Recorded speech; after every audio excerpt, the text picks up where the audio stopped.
Haunt Seekers, it's Michael here. Tonight, we're going to be attending a different type of Halloween experience. Now, as you know, with the current pandemic, things aren't in optimal shape for the 2020 haunt season. A lot of haunted houses have opted to close for the season, while some remain open. And we have been to some traditional haunted houses already this 2020 haunt season. You know, where you walk through, things pop out, you get scared. It's all good fun. However, in some places, there's a new type of attraction emerging. It's almost an exclusivity for the 2020 season because of the pandemic, but it's actually a really cool looking alternative to the traditional haunted house, and that is drive-through haunted attractions. And tonight, we'll be returning to Elgin. We've already been there this October for Evil Intentions. They were a fantastic haunted house, but they're also a traditional haunted house, and with drive-through haunts, they're a completely different experience. So you know we had to check out Terror in the Timbers. Once we get in the car on the way there, I'll read their specific COVID guidelines and their rules, as well as give my pre-haunt expectations like usual. So we'll see you then.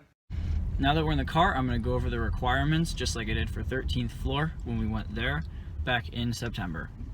So the vehicle dimensions that are required, your car must be less than 7 feet high, 7 feet wide, and 20 feet long. So basically, no trucks or buses. Most cars, SUVs, they should fit through just fine. You're in the car the whole time, so I don't think you need a mask. You don't need a social distance. Once you get to the site, you will park if you're early, but you'll stay in your car. I don't know if they have stuff you could do while just waiting there, like walking around, but I'm assuming you stay in the car until it's actually time to go. Then you just drive up to the entrance and begin your journey. Apparently the car must not exceed 5 miles per hour when driving through, and that's for safety reasons, but it's also a good way to appreciate the scenery. There will be a red light, green light system where you pull up to a scene and the light turns red. That's when you stop. The green light signifies the end of the scene and you can move on. There will be scenes, actors, maybe effects, so should be an interesting experience, and we'll see you once we get there. So here's another one of those car updates. I know we've done a lot for this video, but we're on Big Timber Road right now and we're literally driving into the woods, so awesome setting. All those cars in the woods, it's not focused, but all those cars are going through the attraction right now. You can see some trees right there. But yeah, we had to loop around through a neighborhood, but the entrance is literally right here. So hopefully the light can turn green in a second. There we go. Alright, so we turn right onto Tyrell Road. We're here at Terror in the Timbers. We've made it past ticketing. Our reservation's for 6:45. It is currently 6:39. We're joining this huge line of cars before we actually head into the forest. So this is our last stop before heading into Terror in the Timbers. A little bit of a Scarecam going on for the first scene. Pulling up to a house. Now I can't actually film the scene, but I can film myself getting scared. Ooh, actor. What?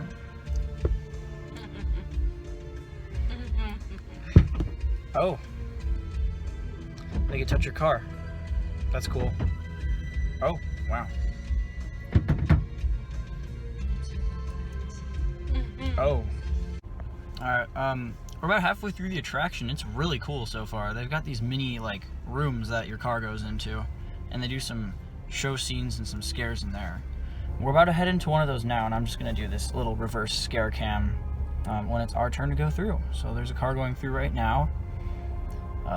There's green and red lights. The red light means that you stop. Green light means you go. Pretty simple. You got the soundtrack playing in the background too. So we're heading into the show scene right now. Don't play with the... Oh. Hello. Oh. Oh, okay. That was pretty cool. Alright, so we finished Terror in the Timbers, the drive-through haunt experience at Camp Big Timber in Elgin, and that was really cool. Like I said before, this part is spoilers. They had a scare I don't know if you could see it, they like pressure washed the car from the side, which was super unexpected, and it was really cool. They had like rooms that your car would drive into, the light would turn red and you'd stop, and then they'd do like a little scene. They had some cool scares. They had like a loud noises, obviously. They had a big train horn and flashing lights in one of them. They had the swamp effect, but with your car, and it looked really neat, like you were driving through some swampy water. But yeah, overall, this was really cool. On the scare scale, I'd say like a 5 out of 10. It wasn't overly scary, but they did actually have some good ones, and the hose was pretty unique. On the overall scale, I would say this is probably a 7.5 out of 10. It's not super scary. The effects obviously aren't Hollywood level, but it's a super awesome experience, and it's really neat going through a haunted attraction in your car, because like they can bang on your windows and doors. Obviously they don't take like an axe or a sledge to them, but it really adds to the effect of the haunted attraction, and I highly recommend coming down to Terror in the Timbers. So that'll be it from Terror in the Timbers. This has been Michael from Haunt Seeking. Stay tuned for more reviews, vlogs, and other Halloween content coming your way very soon. Bye-bye.